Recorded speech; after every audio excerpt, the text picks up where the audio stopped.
federal budget with a business attitude. Is it possible? The White House ordering a plan to best reduce and streamline the federal government, and Budget Director Mick Mulvaney says President Trump is taking a different approach.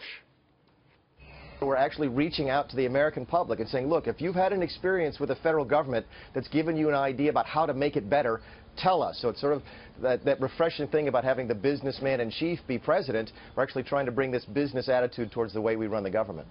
Here now is David Stockman, former budget director under President Reagan and author of the new book called Trumped. David, thank you very much for coming in. Good to see you. There's your book. Is it possible, based on your own experience, for a budget director to have any discretion over the efficiency of those institutions that he handles a budget for? Absolutely not. The Trump budget is DBA, which means dead before arrival. When you do what he's already done, take entitlements off the table, that's $1.7 trillion, and say we got to have more for veterans, defense, Homeland Security, Justice Department, border control. It's another $800 billion. Even he's admitted you got to pay the interest, $300 billion. That's most of the budget. And so when we start talking about efficiency and head counts in a little tiny corner, it doesn't make any difference. Well, let me just ask something simple, because I think, like most people, like most Americans, I want the federal government to operate like most families in America, which are squeezed, like most small businesses, which are squeezed.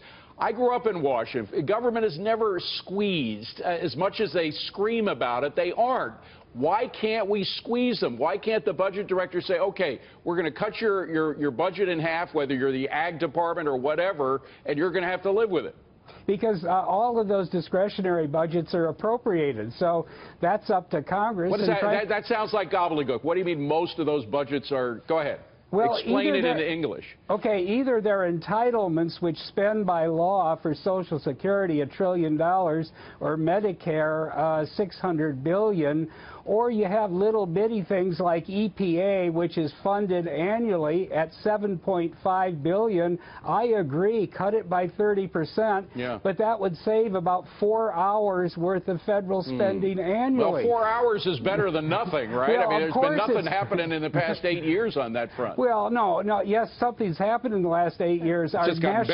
Our national debt doubled, and Trump has no plan whatsoever to do anything about it.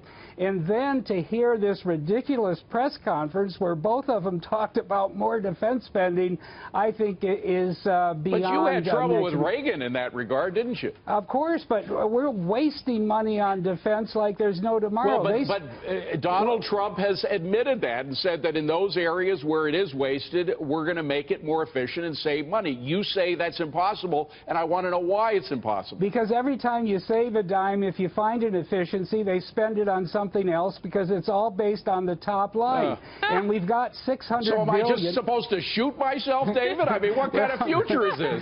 Well, no, Dave, but let's just take one thing. Okay, quickly, they were talking about more defense spending. NATO and the U.S. is spending $800 billion a year right now without any more. Russia's spending $50 billion. We're spending 16 times more than this little pint-sized country that isn't really a threat to anybody anyway. Well, you're making me want to move to a pint-sized country right now. I think I'm going to go to Belize or someplace.